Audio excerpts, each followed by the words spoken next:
this is one way to find out what is really your reason for doing certain things. Is this goal based for fear or is this goal based for growth?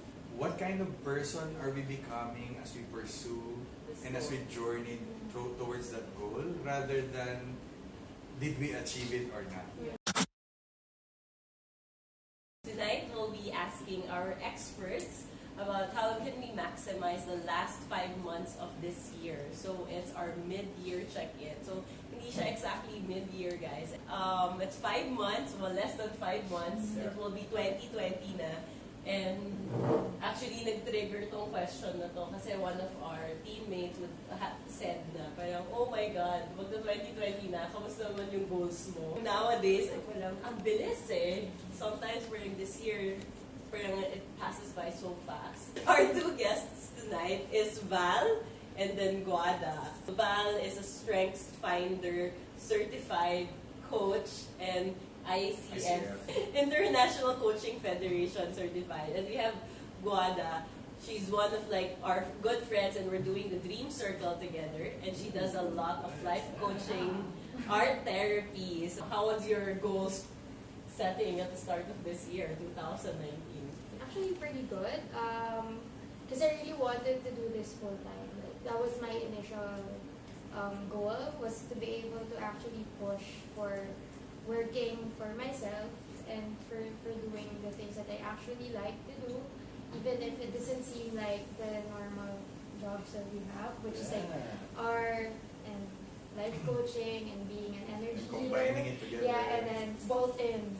So far so good, but still a long way to go.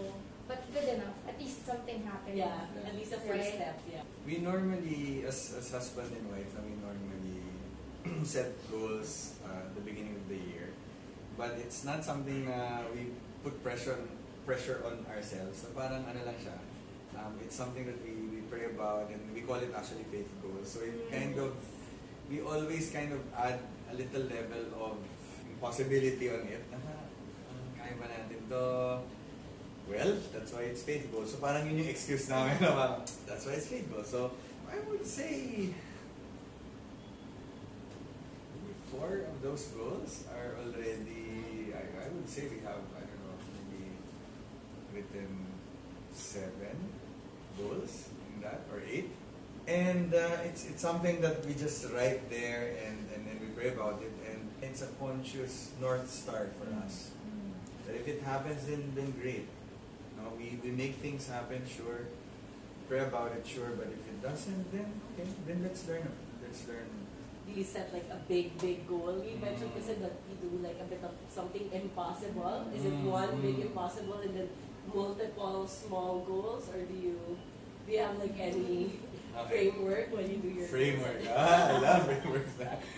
When we set goals, like I said, maybe it's just also me that I don't want to be strict on frameworks when it comes to setting goals. We align ourselves to our purpose. So okay, ano bang purpose natin, ganyan, and basing on that, parang yun yung North Star. Di ba? Parang, okay, basing on that, so ano kaya ang possible goals na, yeah, true, may pinch of impossibility, ang hirap niyan, and you know, it has to be challenging enough, eh. Pursue it joyfully. There was a time we were so stressed about it, lalo na with our personal goals in our marriage. We were so stressed about it. But sabi ko, let's just enjoy. At the end of the day, it's the journey, not the destination. Yeah. So parang ganun lang kami mag-set ng goal year in, year out. I don't follow frameworks as much also. I also, what I mostly do is, I always have a self-check-in at the start. Like, what do I want to achieve for myself this year? And then I make a list. It's not a checklist. It's more of a manifestation list. So, yeah, so you can try this at home. So, instead of listing, for example, sana ganito, sana ganyan, sana pumayat ako ng 10 pounds, ganon. Okay. You started with thank you. Kasi it's law of attraction. Like, when you say thank you, so example, thank you for a sexy and fit body. So it's like you're already claiming it. And when your vibration is higher, you attract it. Parang in-order mo siya kay God, in-order mo siya kay universe, as if you're ordering it on a restaurant. So So that's something that has worked for me in the past. Like I do it whenever I think of something new that I want to achieve. I just really fill my days with gratitude. But in terms of if you really want to get specific and you want to maximize your goal setting process, for me, what I do is I think of the past, the present, and the future. Past meaning, what are the things I want to let go of this year? Or what are the things that are bothering me and that I want to actually release? And then for the present, how would I like to enjoy my days right now? What do I need right now? Do I need a vacation? Do I want to just wake up and create? Those are the things that I ask on a daily basis. How do I make my present really good? So, and then for the future, that's where the typical goal setting thing comes in. Like, what do I want to achieve? I don't put a deadline. I know I'm supposed to put a deadline, but I'm actually very open kasi to things happening sooner. I mean, same law of attraction thing. Because like sometimes if you put a deadline, this is just your interpretation and how long you can make it happen. What if you can make it sooner? What if you can make it happen sooner? So it really is really based on who you are as a person and which structures work for you. Because some people work better if they list it down. Some people work better based from the techniques they've read. For me, that's what works. I just give gratitude everywhere. I thank my goals for happening already, even if it hasn't yet. But I also keep in mind that everything is in my power to do. So if it's meant to happen, I will make it happen eventually. It's going to happen throughout the year. If it's not meant to happen now, it's going to happen later. Or maybe something better is coming along. Yeah, exactly. Sometimes we think we want something, but when I heard of a framework recently, like my friend said, you have to ask yourself 7 rounds of why. Why this, why. 7 times, guys. As in 7 times. So this is one way to find out what is really your reason for doing certain things. Because sometimes, okay, I want to have a great job or I want to work in a multinational. Is it your choice or is it your parents' choice? Is it society's expectation on you? Is it really what you want or is it because that's what you see? Yeah, and also it can be, you ask yourself, is it based from fear? Is this goal based from fear or is this goal based for growth? Yes. So, or is it really just for fun? So it's really very important to be mindful of your goals and the reason, what its reason and purpose, how it connects to you as your purpose as a person. The freedom too comes more from love or aspiration or the real desire versus the freedom is more from a fear na yung sinasabi mo na lack of na I'm scared I'm going to be shackled, I'm scared that this is what's going to happen to me. So sometimes it's really important to be able to decipher where your goals is rooted from. In your experience, did you ever fail in accomplishing a goal that you've set out for yourself, whether for a specific time frame or for this current year? Yes. Many times. Every year. Every year, and you know, I think one of the simplest but biggest aha moment for me is that it's okay to fail. Yeah. It's okay to fail, lalo na with goals. I mean, goals are, diba? Goals siya, it's meant to be pursued, and you know, it's okay. I mean, like I said, what kind of person are we becoming as we pursue and as we journey towards that goal, rather than did we achieve it or not?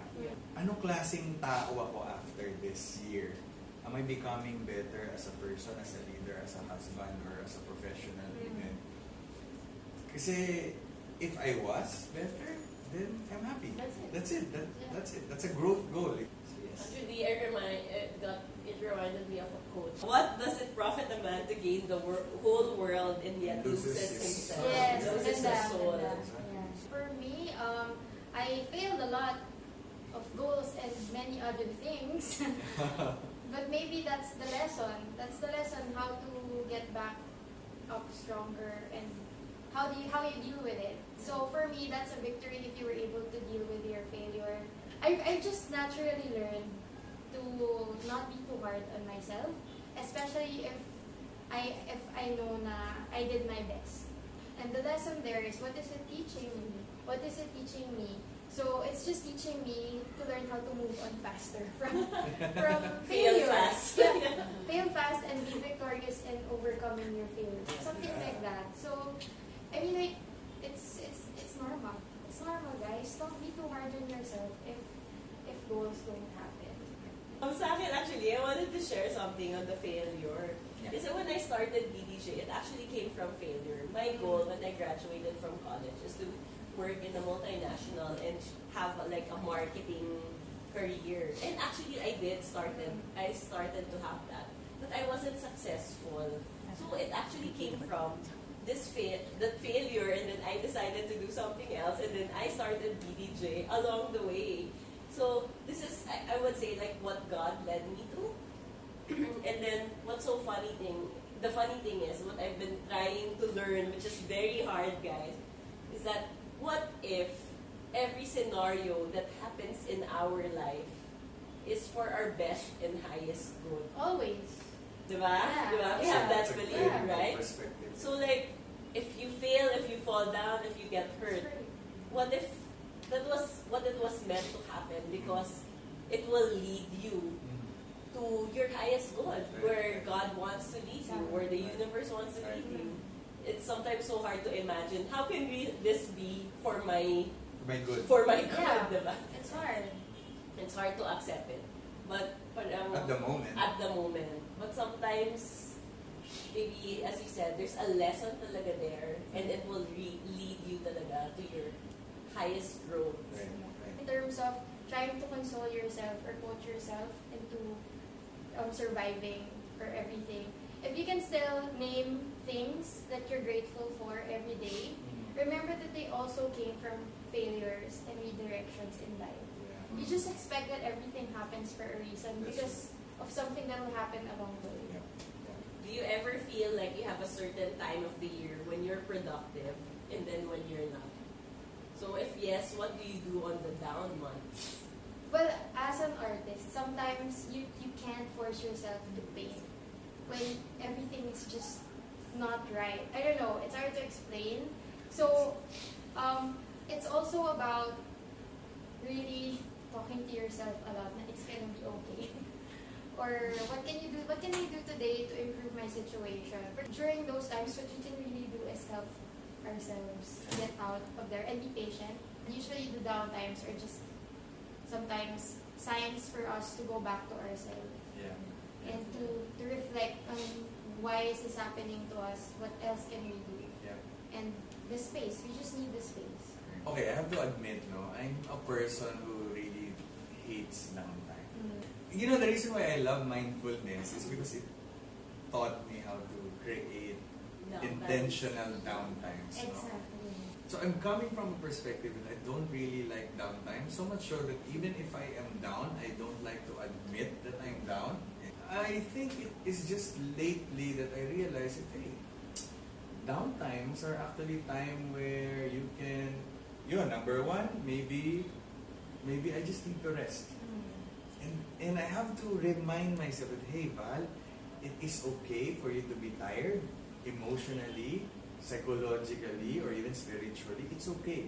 And maybe that's an invitation for you, to take a pause, maybe review, and you know what, in those downtimes, sometimes ang gaganda pa ng realizations mo.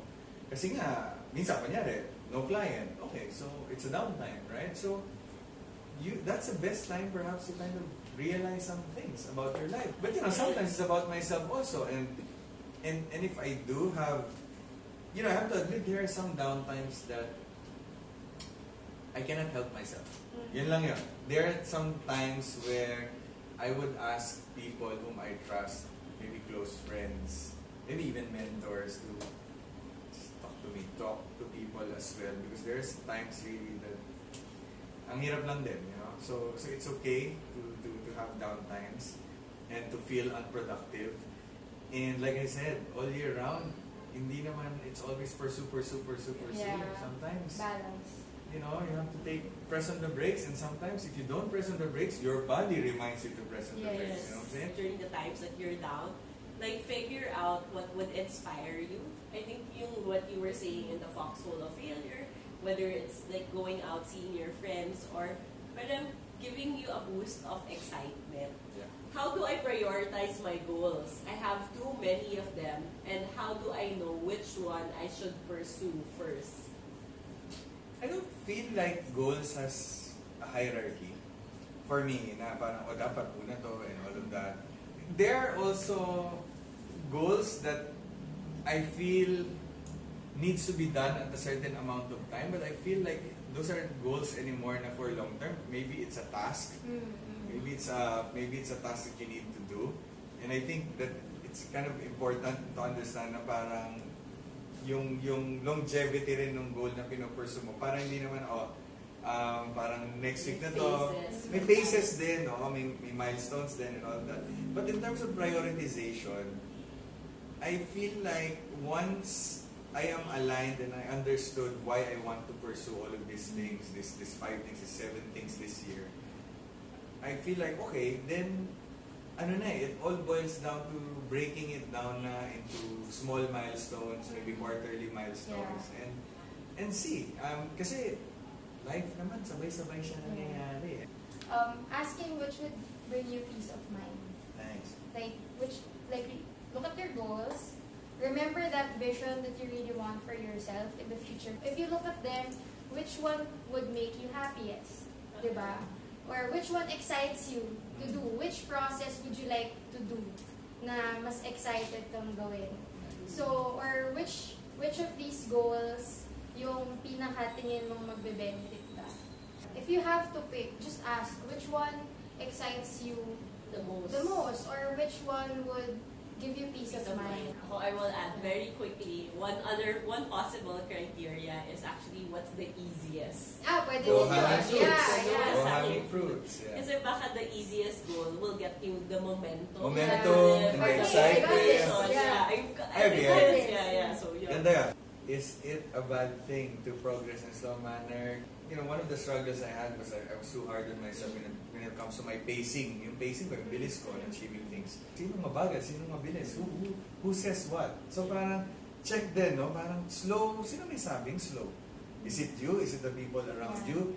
Is it an expectation coming from other people na ang bagal mo? Pero minsan, baka lang din kailangan you put a space between the expectations of people about how slow or fast you are, and understand, okay, am I really slow and fast? Does it really matter if I'm slow or fast? What really matters for me? I think it would be good to also ask yourself, how do you define slow? Or what is slow for you? Or maybe, is your pace realistic? Exactly. Or is it not realistic? Maybe you're asking to, it depends kasi may ibang tao, like, they feel like they need to get results immediately, when if you look at what they're trying to achieve, it takes years. It really takes years. So what helps is, you just ask yourself, how far have you gone from where you started? It's not a bad thing to progress in a slow manner. But one thing I also remind people is that there's also certain, parang timing is funny diba? Timing can be good for you and timing can also be bad for you. So sometimes a phrase that I would use also with my team, being the boss. There is certain tasks or maybe there's certain goals that you cannot perfect it. You just have to submit it and just do it. It is what it is. Yeah, it is what it is, exactly. How do I deal with being stuck? How can I overcome my fear of failure kasi I'm afraid of achieving my goals in the time that I set? And then, how can I get others buy-in with my goals? I know I can't achieve all of them on my own. What do you guys recommend to get people on the same team as me? How do I deal with being stuck? Okay, go. I'll take the shortest question. Well, when you're stuck, it usually is not. It doesn't say naman na you're being like lazy. Because usually when you feel stuck, that's where the negative self-talk comes in. Parang yun yung butas na parang, oh shucks, I'm stuck, I'm a failure, I'm not doing, you know, you just don't listen to them. I feel like yun yung mas nagpapastock sa atin. If we keep on focusing on the negative self-talk, you have to unsabotage yourself and your thoughts. Sometimes when you feel stuck, you ask yourself, parang, are you doing enough? Or is it something outside of you that's causing the feeling of being stuck? At the end of the day, you have to motivate yourself. You have to learn how to coach yourself. Kasi you need to be your best friend, your own best friend. Oh, Because yeah. you have no choice. Your best cheerleader. Yeah, you have to live with yourself forever. You have to learn how to get along with yourself so you can actually move past. How can I get others buy in with my goals? I know I can't achieve them on my own. What do you guys recommend I do to get people on the same team as me? So, I think ang context is that mukhang may goal siya na mukhang kailangan involve yung other people. So, quick answer is that you have to clearly define, is it a personal goal or is it a team goal? If it's a team goal, you have to understand that you have to set it as a team. And so therefore, the buy-in comes if the goal is in alignment with their own personal goals as well. So alignment to that goal as a team together, as a group, as a friend, friends, and all of that, no? There has to be alignment. Pag walang alignment, and if you are, kunyari, you're leading that, so you help them find that alignment. Pag wala, mahirap talaga. And so, ikaw naman, as nagsiset ka ng personal goals mo, make sure that it's kind of separate. Das, lalo na yung phrasing ng goal. Kasi pagka yung goal mo is pang team talaga, baka mamaya ma-disappoint ka kung hindi sila. That's where all the stress will come in, di ba? So actually, fear of failure is really like one of the number one or the biggest thing I think that people don't go after their goals. Yeah. It's really people being scared of failing. And there's no other cure for it other than to fail.